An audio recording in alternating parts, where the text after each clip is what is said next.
పంచాయతీ ఎన్నికలపై తెలంగాణ సర్కార్ తర్జన భర్జన పడుతోంది. డెడికేషన్ కమిషన్ రిపోర్ట్ వచ్చిన తర్వాతే ఎన్నికల నిర్వహణకు వెళ్లాలని నిర్ణయించింది.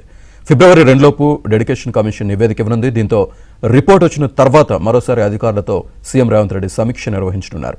మరోవైపు ఫిబ్రవరిలోనే ఎన్నికలు నిర్వహించాలన్న యోచనలో ప్రభుత్వం ఉన్నట్టు తెలుస్తోంది.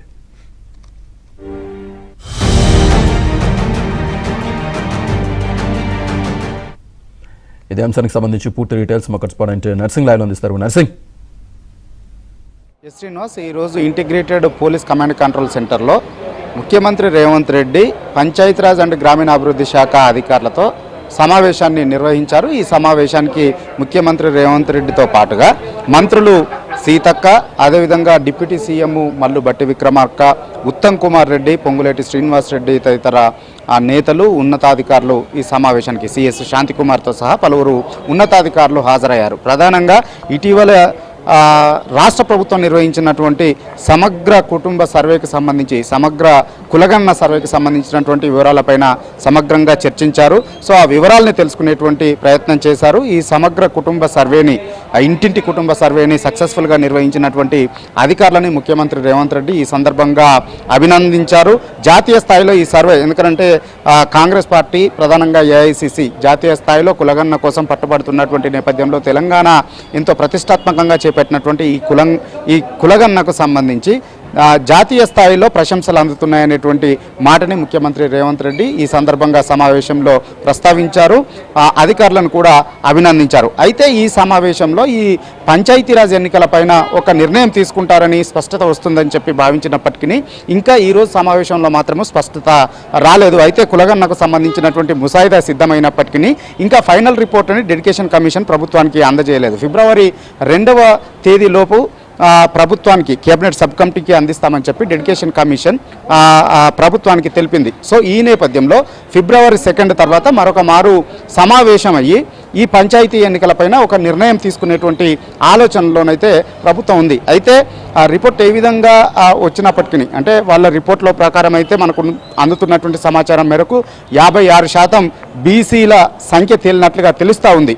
అయితే ఈ నేపథ్యంలో బీసీల సంఖ్యపైన ఒకవైపు న్యాయపరమైనటువంటి చిక్కులు రాకుండా రిజర్వేషన్ల పెంపుకు ఏమైనా అవకాశాలు ఉన్నాయనేటువంటి దానిపైన అన్వేషించాలి, అందుకోసము లీగల్ ఒపీనియన్ తీసుకోవాలనేటువంటి నిర్ణయానికి ప్రభుత్వం వచ్చింది. అయితే వాస్తవానికి ఇప్పటికే పంచాయతీల్లో సర్పంచ్ల పదవీకాలం ముగిసింది. గత ఏడాది 2024 ఫిబ్రవరి 1నే ప్రత్యేక అధికారుల పాలన వచ్చింది గ్రామ పంచాయతీలో. అది ఫిబ్రవరి 1 వస్తే ఏడాది కూడా పూర్తవుతుంది.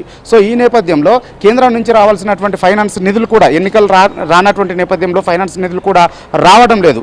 ఇప్పుడు ఎన్నికలు నిర్వహించితే కనుక వెంటనే ఒక 1500 కోట్ల రూపాయలు కేంద్రం నుంచి ఫైనాన్స్ నిధులు కూడా వచ్చేటువంటి అవకాశం ఉంది. సో వీటన్నింటిని పరిగణలోకి తీసుకొని సో ఫిబ్రవరిలోనే ఎన్నికలు నిర్వహించేటువంటి ఆలోచనతో అయితే ప్రభుత్వం ఉంది. అయితే ఈ ఎన్నికలు నిర్వహించాలనంటే రిజర్వేషన్లను పెంచడానికి ఉన్నటువంటి వెసులుబాటు ఏంటి, న్యాయపరంగా మనం న్యాయస్థానాల్లో ఆ విధమైనటువంటి వెసులుబాటు ఏమైనా పొందొచ్చా అనేటువంటిది న్యాయ నిపుణుల సలహా తీసుకోవాలని చెప్పి ప్రభుత్వం భావిస్తూ ఉంది. ఎందుకంటే న్యాయస్థానాల్లో ఇప్పటికే సుప్రీంకోర్టు ఒక జడ్జిమెంట్ ఉంది. ఈ రిజర్వేషన్లు, స్థానిక సంస్థల్లో రిజర్వేషన్లు 50% మించి ఉండకూడదు అనేటువంటి ఒక జడ్జిమెంట్ ఉంది. సో ఈ నేపథ్యంలో ఇప్పుడు స్థానిక సంస్థల్లో రిజర్వేషన్లలో ఎస్సీ ఎస్టీలకు వారి జనాభా దామాషా ప్రకారం 27% రిజర్వేషన్ ఇవ్వాల్సి ఉంటుంది. అది పోతే 50% కోటా దాటకూడదు అని అంటే ఇప్పుడు మరొక 22% మాత్రమే ఇచ్చేటువంటి అవకాశం ఉంది. సో ఈ పరిమితి ఉన్నటువంటి నేపథ్యంలో మళ్ళీ న్యాయస్థానానికి వెళ్ళి ఈ రిలాక్సేషన్ పొందేటువంటి అవకాశం ఏమన్నా ఉంటుందా అనేటువంటి దానిపైన న్యాయ నిపుణుల సలహాలను తీసుకోవాలి అనేటువంటి ఆలోచనతో ఉంది. ఒకవేళ అది సాధ్యం కాకపోతే పాత పద్ధతుల్లోనే రిజర్వేషన్లతో ముందుకు వెళ్ళాలా, ముందుకు వెళ్తే వచ్చేటువంటి చిక్కులు ఏంటి, ఒకవేళ ఆ విధంగా వెళ్తే దానికి సమాధానంగా తాము పార్టీ పక్షాన రిజర్వేషన్లను ఎక్కువ 42% బీసీలకు కల్పిస్తూ ఇచ్చిన మాట ప్రకారం ముందుకు వెళ్ళాలా, వీటన్నింటిపైన కులంకషంగా చర్చించి ఒక నిర్ణయం తీసుకోవాలనేటువంటి ఆలోచనతో అయితే ఉంది. అయితే ఫిబ్రవరిలోనే, అంటే మార్చిలో మరొక సమస్య కూడా ఉంది. విద్యార్థులకు వరుసగా ఎగ్జామినేషన్స్ వస్తూ ఉన్నాయి. ఇటు 10th ఎగ్జామ్స్, ఇంటర్మీడియట్ ఎగ్జామ్స్ వరుసగా వస్తూ ఉన్నాయి.